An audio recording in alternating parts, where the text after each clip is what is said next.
Dear friends in Christ, peace be with you. Our passage for today is 1 Corinthians chapter 1, verse 22-23. For Jews demand signs and Greeks seek wisdom, but we preach Christ crucified, our stumbling block to Jews and folly to Gentiles. My dear friends, in these verses, Paul contrasts two different ways of knowing God and coming to faith in Jesus Christ.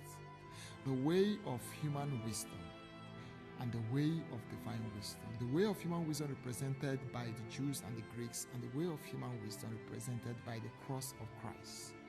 Typically, the Jews demand signs, Greek semia, in order to believe, while the Greeks seek rational explanation, call it philosophy, call it sophia, before they can accept any metaphysical claim about God.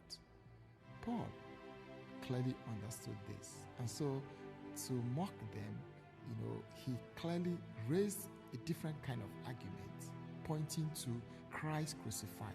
He claims that the gospel can be reduced to a single shameful event, the death of Jesus on the cross, the kerygma, and he says that this is a manifestation of God's true power.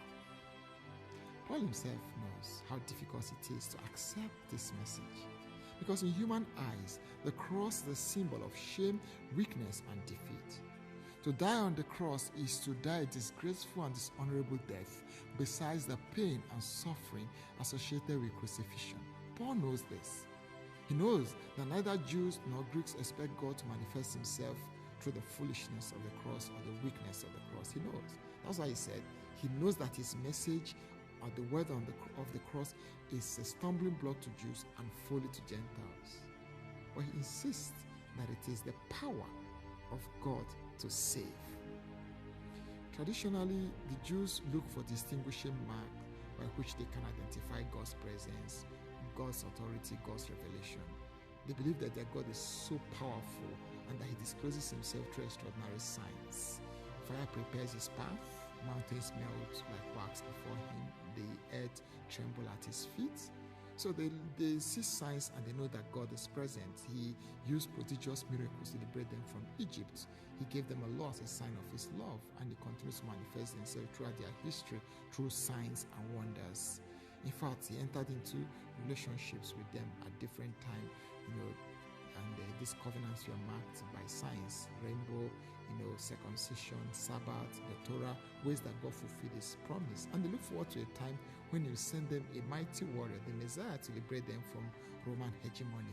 And that's why they saw Jesus and they asked him to show them a sign if he claims he is from God, or a sign from above to show that he's God. Like the Jews, the Greeks themselves had difficulties accepting Paul's message on the death and resurrection of Jesus Christ. They had difficulties. They found what Paul was saying completely distasteful. The idea that God took human form, suffered, died on the cross, and rose again, and in rising he restored man from death to life. This idea does not make sense to them.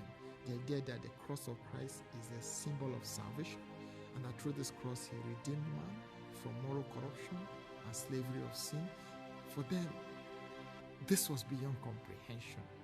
It was nonsense. It was absolute foolishness. They came to the logical conclusion that Jesus cannot be God. My dear friends, what did Paul do?